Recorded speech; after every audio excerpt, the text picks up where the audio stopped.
जय जगन्नाथ बंधुगण आज आम प्रस्तुत करवा एकदम सहज और स्वादिष्ट फूलकोबी भजा।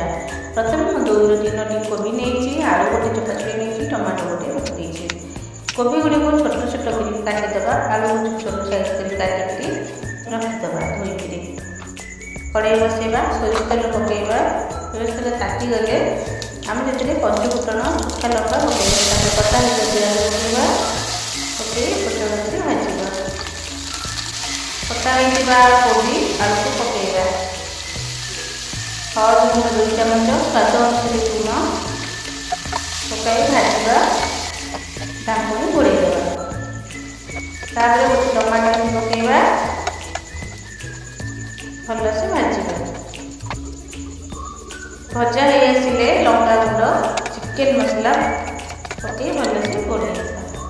आमर होगा गरम गरम कोबी भजा यहाँ घी रुटी सहित खातु स्वादिष्ट लगे।